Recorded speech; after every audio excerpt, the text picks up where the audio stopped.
নিৰ্বস্ত্ৰ হৈ তিনিটা কাম কেতিয়াও নকৰিব, অন্যথা ভয়ানক পৰিণাম ভোগ কৰিব লগা হ'ব। এবাৰ পক্ষীৰাজ গৰুড়ে ভগৱান বিষ্ণুক ক'লে, হে প্ৰভু, আপুনি মোক জন্মৰ পৰা মৃত্যুলৈকে মানুহৰ জীৱনৰ সকলো পৰ্যায়ৰ সকলো কথা কৈছে। মানুহৰ মৃত্যুৰ পাছত কৰিব লগা সকলো ক্ৰিয়া কৰ্মৰ বিষয়েও বুজাই দিছে। কিন্তু হে প্ৰভু, আজি মোৰ মনত এটা সংশয়ৰ সৃষ্টি হৈছে, যাৰ সমাধান কেৱল আপুনিহে দিব পাৰিব। গৰুড়ৰ কথা শুনি ভগৱান বিষ্ণুৱে ক'লে, হে গৰুড়, তোমাৰ মনত যি সংশয় আছে তুমি কোনো সংকোচ নোহোৱাকৈ সুধিব পাৰা। তোমাৰ সকলো সংশয় দূৰ কৰাটো মোৰ কৰ্তব্য। ভগৱান বিষ্ণুৰ কথা শুনি প্ৰসন্ন চিত্ত হৈ পক্ষীৰাজ গৰুড়ে ক'লে, হে প্ৰভু, আজি মই এটা কথা জানিবলৈ কৌতূহলী হৈ পৰিছোঁ যে মানুহে নিৰ্বস্ত্ৰ হৈ কি কি কাম কৰিব নালাগে। নিৰ্বস্ত্ৰ হৈ এইবোৰ কাম কৰিলে মানুহৰ কি পাপ হয় আৰু ইয়াৰ আঁৰৰ কাৰণ কি? তেতিয়া ভগৱান বিষ্ণুৱে ক'লে, হে পক্ষীৰাজ, আজি তুমি এটা উৎকৃষ্ট প্ৰশ্ন সুধিছা। তোমাৰ এই প্ৰশ্নৰ উত্তৰত সমগ্ৰ মানৱ জাতিৰ কল্যাণ লুকাই আছে। তোমাৰ প্ৰশ্নৰ উত্তৰত এই কথা জানি ল'বা যে মানুহে কেতিয়াও নিৰ্বস্ত্ৰ হৈ তিনিটা মূল কাম কৰিব নালাগে। সেই তিনিটা কাম হ'ল স্নান কৰা, ভোজন কৰা আৰু খোৱা। নিৰ্বস্ত্ৰ হৈ এই তিনিটা কাম কৰিলে মানুহৰ জীৱনত অশুভ প্ৰভাৱ পৰে। আজি মই তোমাক এজন ব্ৰাহ্মণ আৰু এহাল বৈশ্য দম্পতীৰ এটা প্ৰাচীন কাহিনী ক'ম। এই কাহিনীৰ জৰিয়তে তুমি তোমাৰ সকলো প্ৰশ্নৰ উত্তৰ পাবা। সেইবাবেই তুমি এই প্ৰাচীন কাহিনীটো ভালদৰে শুনিবা। এই কাহিনী শুনিলে মানুহৰ পাপ নাশ হয়। পক্ষীৰাজে ক'লে, হে প্ৰভু, আপোনাৰ মুখৰ পৰা কাহিনী শুনিবলৈ পোৱাটো মোৰ সৌভাগ্য। আপুনি কৃপা কৰি সেই কাহিনীটো কওক। মই এই কাহিনী ভালদৰে শুনিম আৰু তিনিও লোকতে প্ৰচাৰ কৰিম। ভগৱান বিষ্ণুৱে ক'লে, হে গৰুড়, ঠিক আছে, এতিয়া মই সেই কাহিনীটো ক'বলৈ লৈছোঁ, তুমি ভালকৈ শুনিবা।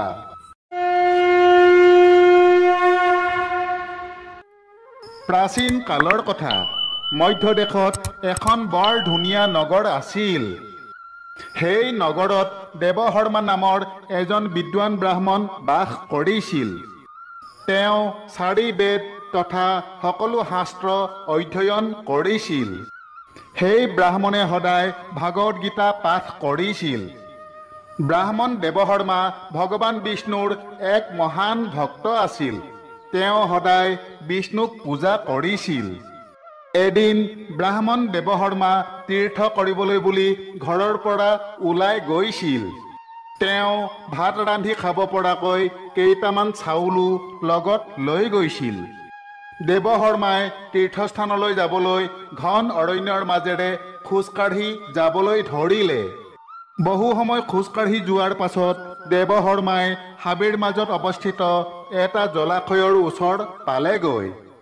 সেই জলাশয়টো বৰ ধুনীয়া আছিল আৰু তাৰ চাৰিওফালে সেউজীয়া ধুনীয়া ধুনীয়া গছে আগুৰি আছিল। জলাশয়টো দেখি ব্ৰাহ্মণে সেই জলাশয়ৰ পৰা পানী খালে আৰু তাতে খাদ্য খাই জিৰণি লোৱাৰ কথা চিন্তা কৰিলে। দেৱশৰ্মাই জুই জ্বলাবৰ বাবে খৰি বিচাৰি গ'ল। তেনেতে তেওঁ জলাশয়টোৰ ওচৰতে এটা অদ্ভুত দৃশ্য দেখা পালে। সেই জলাশয়টোৰ চাৰিওফালে থকা সকলো গছ-গছনি সেউজীয়া আছিল, কিন্তু একেলগে থকা দুজোপা গছ সম্পূৰ্ণ শুকান আৰু মৃত যেন লাগিছিল। সেই গছ দুজোপা দেখি দেৱশৰ্মা বৰ আচৰিত হ'ল। তেওঁ চিন্তা কৰিবলৈ ধৰিলে, এইটো বৰ আচৰিত কথা। এই অৰণ্যৰ সকলো গছ-গছনি সজীৱ আৰু সেউজীয়া, কিন্তু এই দুজোপা গছ সম্পূৰ্ণ শুকান। এই গছ দুজোপাত পাতো নাই, বাকলিও নাই। কিহৰ বাবে বাৰু এই গছ দুজোপাৰ এনে অৱস্থা হ'ল? এই কথা ভাবি তেওঁ মনে মনে সুখী হৈ ক'লে, ঠিকেই আছে, মই জুই জ্বলাবলৈ শুকান খৰি এই গছ দুজোপাৰ পৰাই সংগ্ৰহ কৰিব পাৰিম। এনেদৰে ভাবি দেৱশৰ্মাই সেই শুকান গছ দুজোপাৰ ওচৰলৈ গৈ খৰিৰ বাবে ডালবোৰ ভাঙিবলৈ আৰম্ভ কৰিলে। তেনেতে হঠাৎ সেই গছ দুজোপাৰ পৰা এটা মাত ভাহি আহিবলৈ ধৰিলে, হে ব্ৰাহ্মণ, বন্ধ কৰক, বন্ধ কৰক, আপুনি এয়া কি অনিষ্টকৰ কাম কৰিছে? সেই মাত শুনি দেৱশৰ্মাই ভয় খাই ইফালে সিফালে চাই ক'বলৈ ধৰিলে, কোন আছে ইয়াত? কোন আছে? কোনে মাত লগাইছে? মইতো ইয়াত কাকো দেখা নাই। আপুনি যিয়েই নহওক সন্মুখলৈ ওলাই আহক। তেনেতে সেই মাতটো আকৌ এবাৰ ভাহি আহিল, হে ব্ৰাহ্মণ দেৱতা, আমি আপোনাৰ ঠিক সন্মুখতে আছো, আপুনিহে আমাক দেখা নাই। তেতিয়া দেৱশৰ্মাই ক'লে, অহ, আপুনি কোন হয় আৰু মোৰ সন্মুখত ক'ত আছে? মই একো দেখা নাই। সেই মাতটো আকৌ শুনা গ'ল, হে ব্ৰাহ্মণ দেৱতা, মই সেই গছে কথা কৈছোঁ, আপুনি যাৰ ডাল ভাঙিছে, কিন্তু আপুনি মোক চিনি পাবলৈ সক্ষম হোৱা নাই। ব্ৰাহ্মণ দেৱশৰ্মাই অস্থিৰ হৈ ইফালে সিফালে চাবলৈ ধৰিলে। তেতিয়া তেওঁৰ চকু সেই গছ দুজোপাত পৰিল। তেওঁ লক্ষ্য কৰি দেখিলে যে এই দুজোপা গছেই মানুহৰ মাতেৰে মাত লগাইছে। এই অদ্ভুত ঘটনা দেখি দেৱশৰ্মা অতি আচৰিত হ'ল।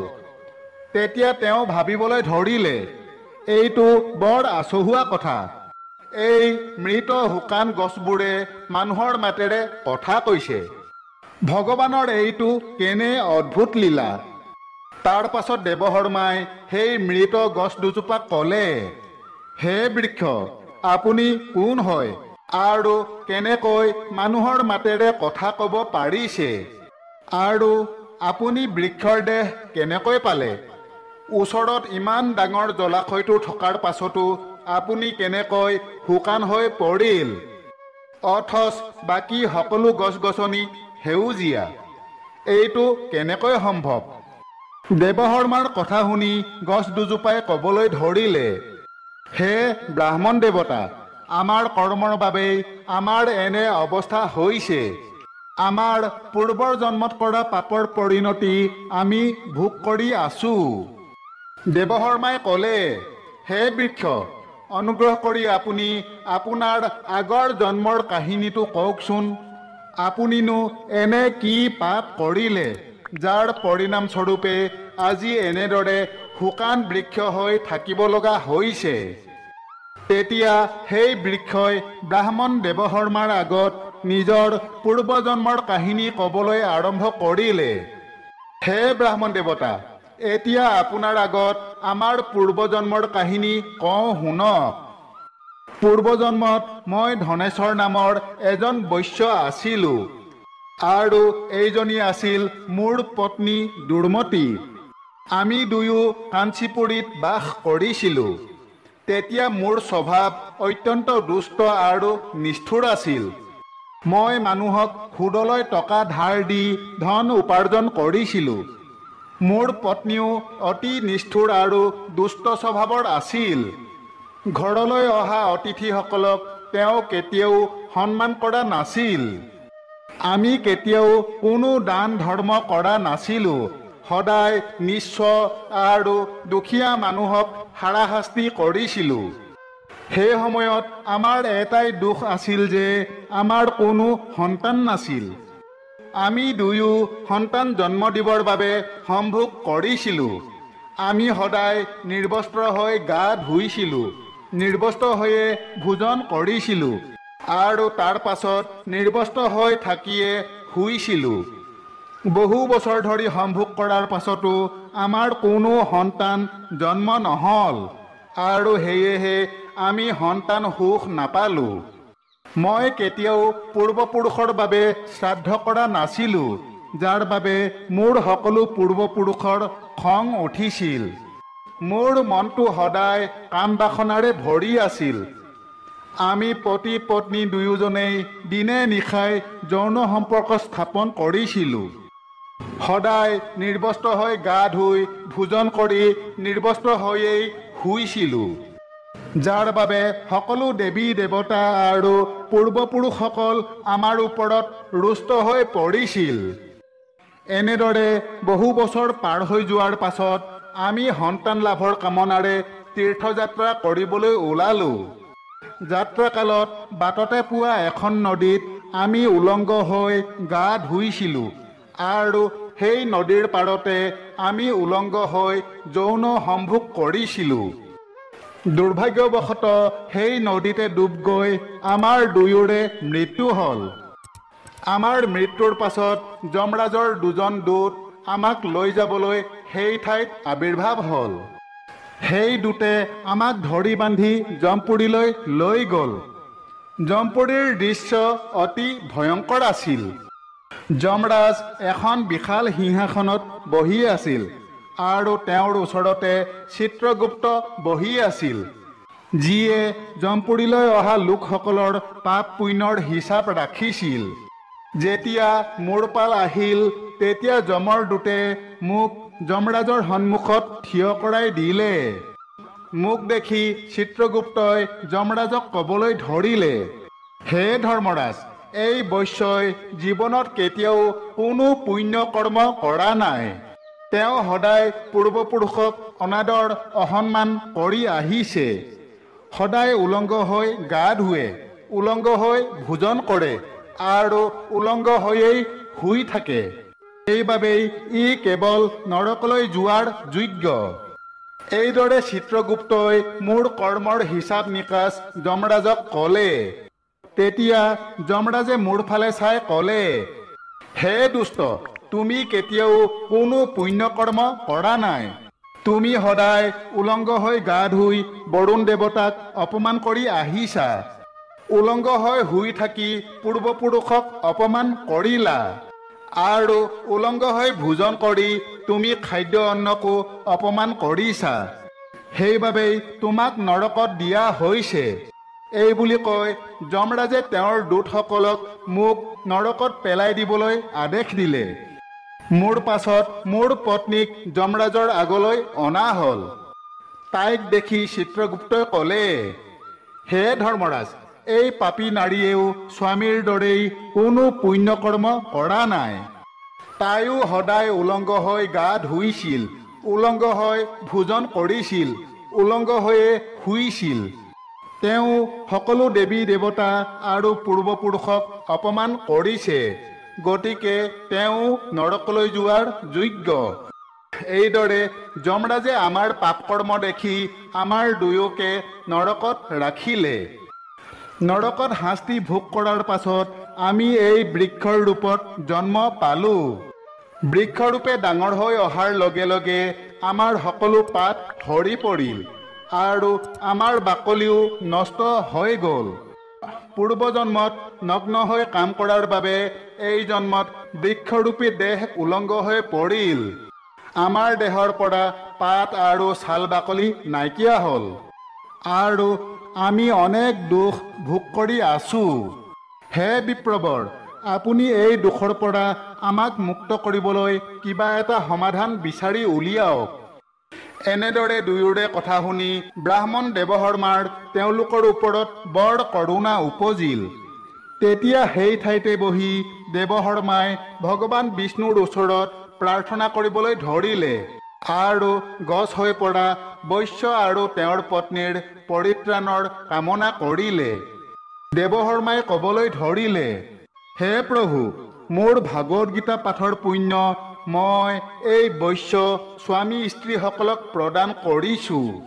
কৃপা কৰি আপুনি এওঁলোক দুজনৰ দুখ দূৰ কৰক আৰু দুয়োকে মোক্ষ প্ৰদান কৰক। ব্ৰাহ্মণ দেৱশৰ্মাই এই কথা কোৱাৰ লগে লগে দুয়োজোপা গছ ভাঙি মাটিত বাগৰি পৰিল আৰু সেই গছৰ পৰা ধুনীয়া সাজ পোছাক পৰিহিত বৈশ্য আৰু তেওঁৰ পত্নীৰ আবিৰ্ভাৱ হ'ল।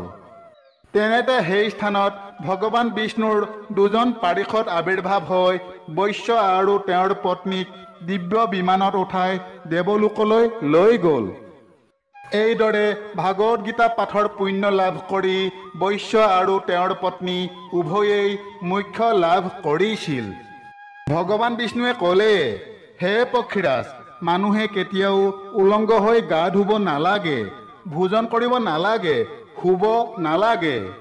উলংগ হৈ গা ধুলে জলৰ দেৱতা বৰুণৰ অপমান হয়। উলংগ হৈ খাদ্য খালে অন্নৰ দেৱী মাতা অন্নপূৰ্ণাৰ অপমান হয়। আৰু উলংগ হৈ শুলে পূৰ্বপুৰুষসকল অসন্তুষ্ট হয়। সেইবাবেই মানুহে উলংগ হৈ এই তিনিটা কাম কৰা উচিত নহয়। বান্ধৱসকল, এনেদৰে ভগৱান বিষ্ণুৱে নিজৰ বাহন পক্ষীৰাজ গৰুড়ক এক অত্যন্ত মহত্বপূৰ্ণ জ্ঞান প্ৰদান কৰিছিল। আশা কৰোঁ আমাৰ আজিৰ কথাভাগ আপোনালোকৰ নিশ্চয় ভাল লাগিল। আগলৈও আমাৰ লগত সংযুক্ত হৈ থাকি এনেধৰণৰ ধৰ্মীয় কাহিনী পাই থাকিবলৈ কাকতি ক্ৰিয়েশ্যন চেনেলটো ছাবস্ক্ৰাইব কৰি ল'ব। ধন্যবাদ। জয় শ্ৰীকৃষ্ণ।